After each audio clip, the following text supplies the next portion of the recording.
Donc en fait, la ferme ici, c'est une ferme familiale, c'est la troisième génération qui est ici.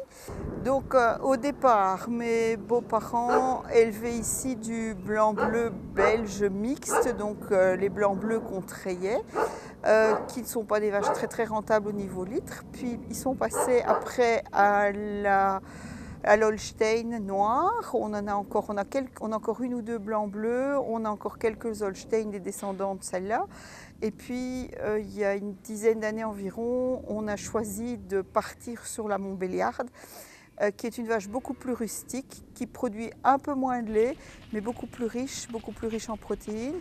Donc ce qui est très intéressant pour nous dans la transformation, parce que la protéine, justement, c'est ce qu'on a besoin pour le fromage, pour le beurre et pour la transformation. Donc on a un peu moins de volume, mais d'une qualité supérieure. Ici, d'origine à la ferme, ça fait plus de 100 ans qu'on fabrique le beurre et les fromages blancs. Maquet, tout ça, ça fait une centaine d'années. Depuis 6 ans maintenant, on fabrique les fromages à pâte dure, les yaourts, les riolets, les glaces.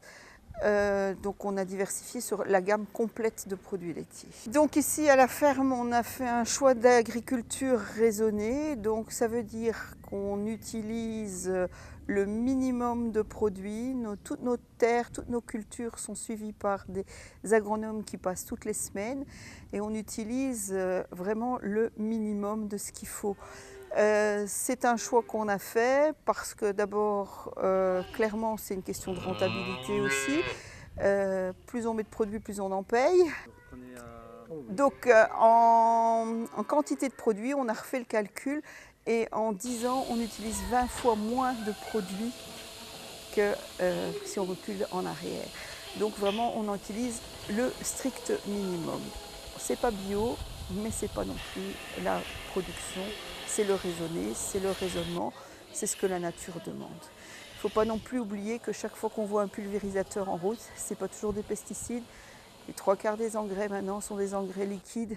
Donc on est aussi en route avec des pulvérisateurs avec des azotes et des choses comme ça. Le circuit court, de toute façon, c'est ce qu'on veut. De toute façon, c'est de produire un maximum pour le circuit court, de mettre un minimum de lait dans le camion. Par le circuit court, justement, on se rend compte que les gens ne savent vraiment pas ce qui se passe dans les fermes. Les gens ne savent pas d'où viennent leurs produits, ne savent pas à base de quoi c'est fait. Et donc, c'est vrai que le circuit court, pour nous, c'est l'opportunité de pouvoir expliquer aux gens ce qu'on fait, comment on le fait et à base de quoi c'est fait. Parce que les gens ne se rendent pas compte que pour faire du beurre, il faut 22 litres de lait, que ce sont des choses que les gens ne se rendent pas compte, ne savent plus d'où proviennent leurs matières, de ce qu'ils mangent. Et donc ça, c'est le premier avantage du circuit court. Bien sûr, il y a l'avantage, je vais dire, financier, qu'on peut vendre à un prix correct et raisonnable aux gens.